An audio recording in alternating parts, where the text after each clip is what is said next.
to Principles of Marketing, Business 201 with Professor Joe Lane.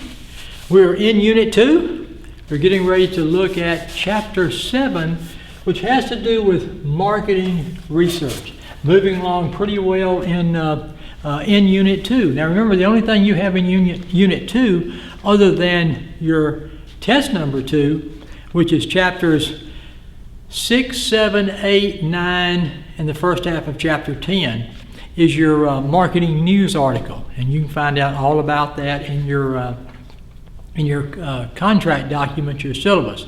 Also, make sure, I hope you have in front of you, you have printed off the study notes for Chapter 6 through the first half. I call it 10A, the first half of Chapter 10. Have you ever heard of an Edsel? I'm going to go behind the camera. I should have done this already, but I forgot. Let's see if you can see that. Yeah. You ever heard of an Edsel? Now, if you're watching this on a computer and you've got your phone handy, pull up Edsel. Edsel is a car built in 1958. Full-sized, four-door, sleek-looking car with a weird-looking front grille. Had push-button transmission, way ahead of its time. The Edsel, 1958. Okay, we all know about the Hummer. Hummer was introduced 1990s, 92, 93, 94, something like that. Now, we have to understand here. The Hummer was ugly. Come on. The Hummer was a box. There's the Hummer. It was a box with a whole lot of chrome and lights on it. The Edsel was a nice looking four-door vehicle. The Edsel was a dismal failure. They produced it in 58. They came out with a brand new 1958 Ford Edsel. It was named after Edsel Ford, the grandson of Henry Ford, the founder of the company. And the buying public said, yeah, it's another four-door car. We got a ton of four-door cars. We got Chryslers, we got Plymouths, we got DeSotos, we got Buicks, we've got Chevrolets, we've got Pontiacs, we've got all kind of four-door cars. We don't need another four-door car, especially one that's got a weird-looking front grille. So in 1959, they said, here is the 1959 Ford Edsel. And the buying public said, yeah, it looks a lot like the 58. Didn't like it then, we don't like it now. We don't buy this thing. By 1960, they put out one more model. The Edsel went belly up, almost bankrupted Ford Motor Company. It was a horrible, horrible decision. Now, if you look at the car now, you might say, well, that's kind of a cool-looking car. I'd like to have one of those. It was dead on arrival when it hit. The Hummer, this ugly thing I was telling you about, Hummer was well received. The Hummer had a great run, 15, 20-year run. Sold a lot of vehicles,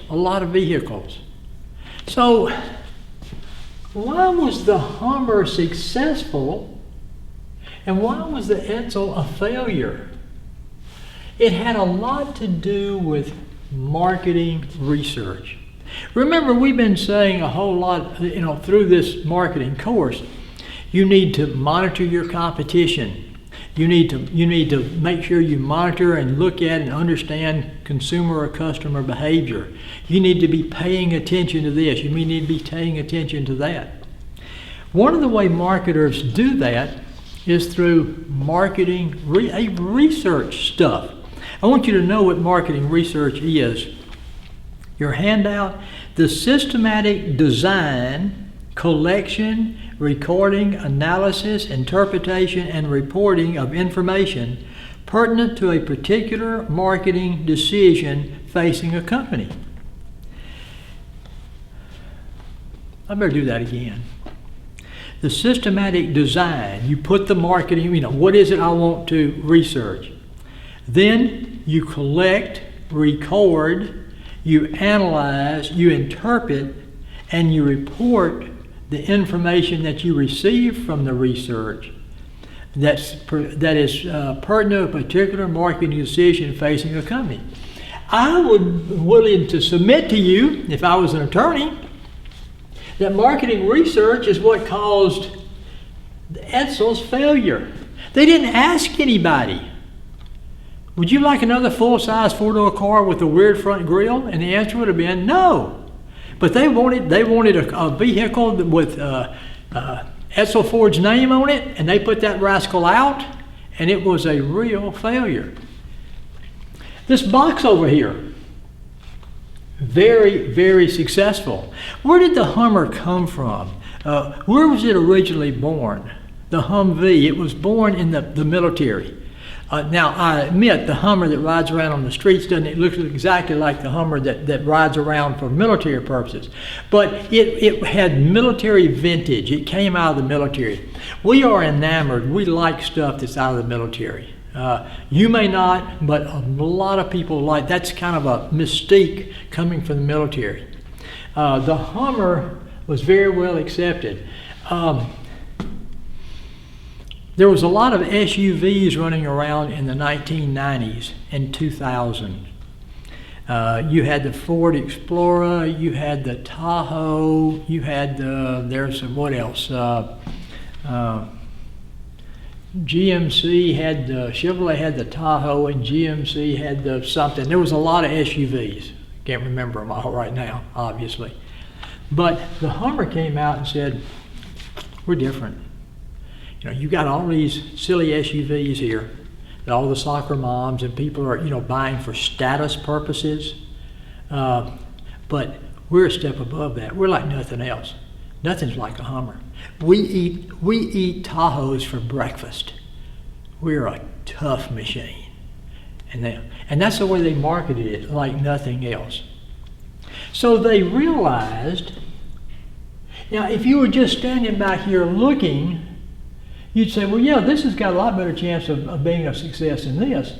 But during the times, that wasn't true, and marketing research would have revealed that. So make sure that you Google Edsall, make sure you Google Hummer.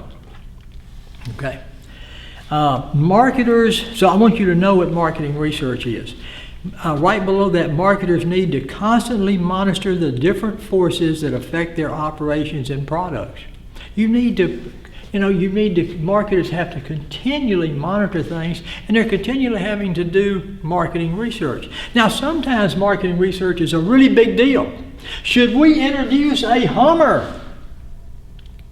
Sometimes marketing is very broad. Other times, marketing is very narrow. Should we introduce one more color?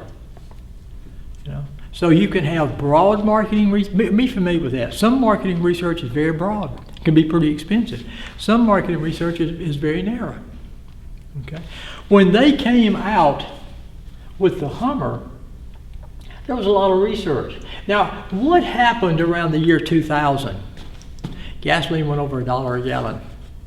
That's when it really happened the first time. Okay. So gasoline started going up and up and up and up and up. Excuse me. The Hummer was a lot of things. A gas economy was not one of its strong suits.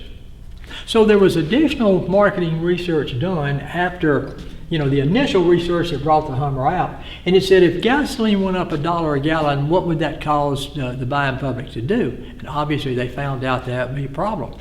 So you move from the Hummer to the Hummer 2. A little more fuel efficient, a little smaller, a little more streamlined. And then they moved on later on to the Hummer 3. And marketing research was showing them that people were getting more and more concerned with the cost of gasoline. It was hurting the sales of Hummer. And then I think somewhere around 2009, 2010, the Hummer ceased production. But boy, it had 15, 18 years. It had a great run. It had a great run, like nothing else. Okay, so I know what marketing research is. I'd be familiar that marketers need to constantly monitor the different forces, and I'd be familiar with marketing research can be either very broad or it can be very narrow. I want you to know the marketing research process. How does it work? First of all, you come up with a problem, a definition.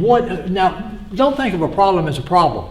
I know that sounds weird. Maybe you could say a problem or an opportunity definition. What is it I need to research? Marketing research costs money. And so make sure, what is it I need to know? If I introduce a Hummer type vehicle, is it going to be well accepted by the public or not? Make sure you know what it is that's your definition, what you want to do. Secondary data. Secondary data is data that's already been collected for something else, but could help you in your research. So any secondary data that you can get, the good thing about secondary data, it's already available and it's usually pretty cheap. The bad thing about secondary data is it may not be accurate, or it may not be exactly what you need. I'm thinking about opening up a big duck hunting lease in northeast Louisiana.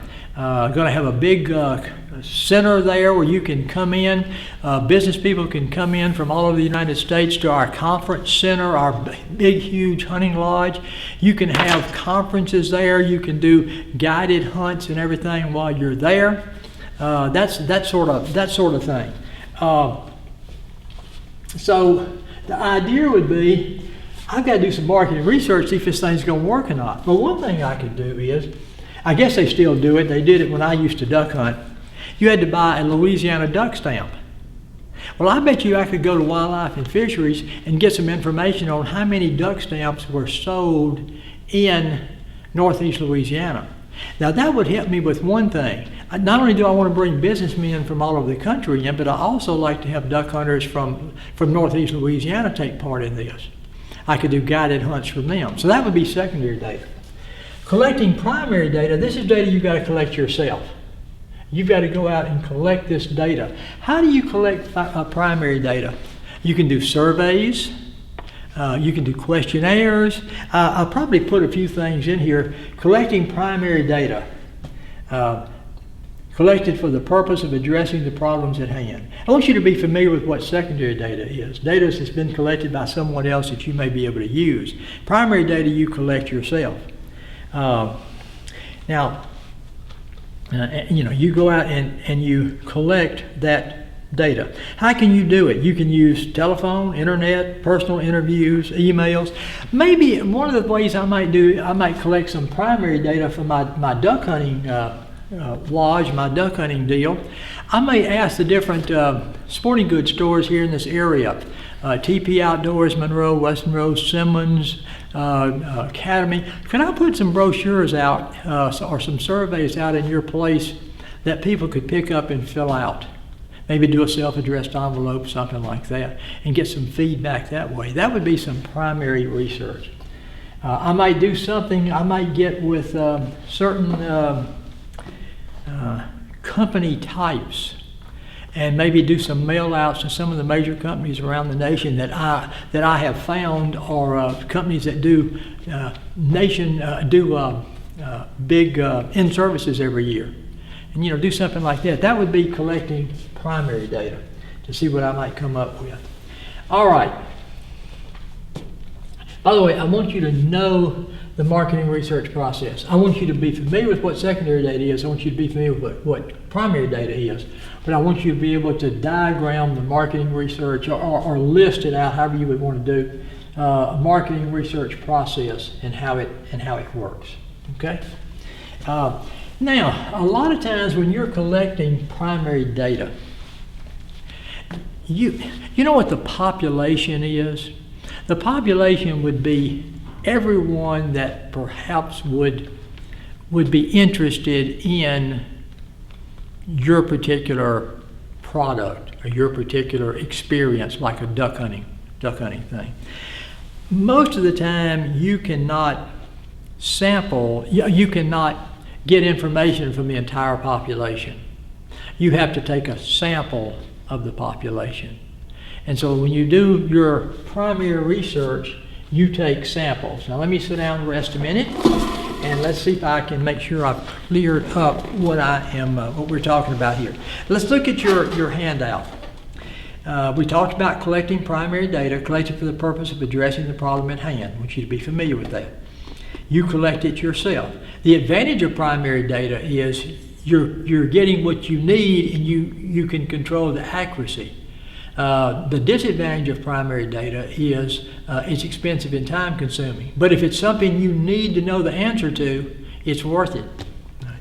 When people really buy a Hummer, it's worth it. Sampling plan. You can't really, let me give you the very best example. We've got presidential election coming up in November. There are what they call key states. You know, whoever is successful to these states, probably this candidate's going to get this state's probably this candidate's going to get. Here's the key states. Here's the states that's going to make the difference. And so there's all kind of not marketing, but political research being done. How these people in this particular state going to vote? Who are they going to vote for president? You can't send something out to every person in that state. First of all, every person in that state doesn't vote. Secondly, that would be way too expensive. So you've got to take a sample. So the population size would be every voter in the state of Michigan. Can you get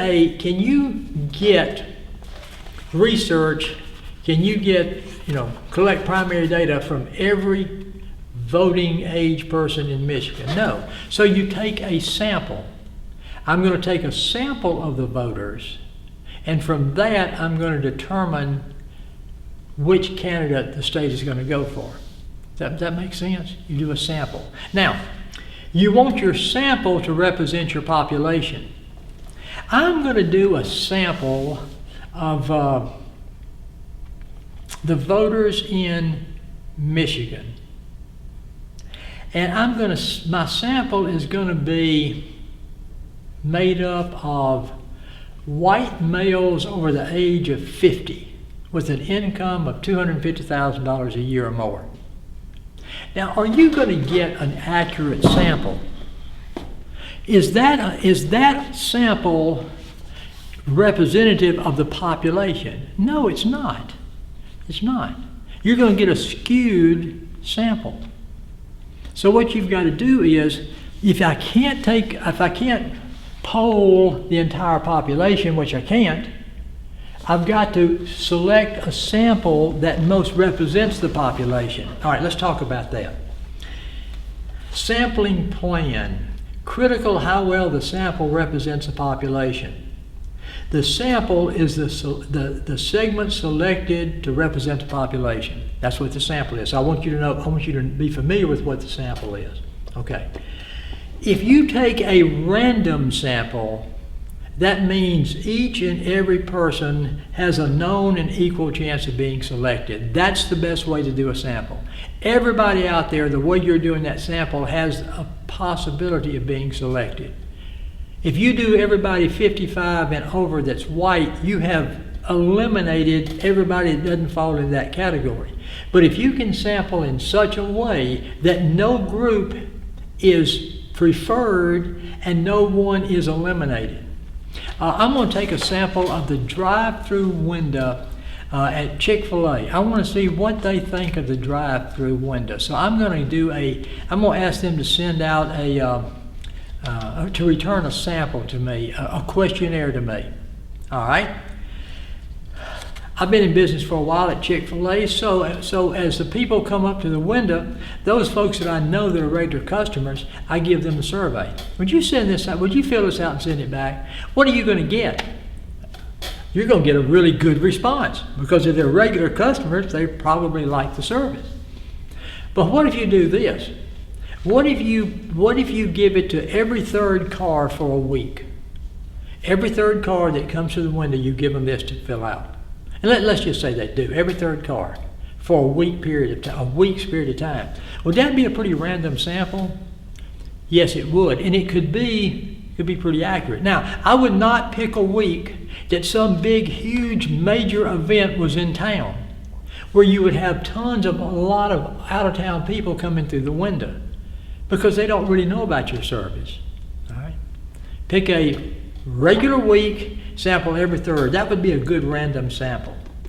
Now, that's the best type of sample to do. A second type is what's called a convenient sample.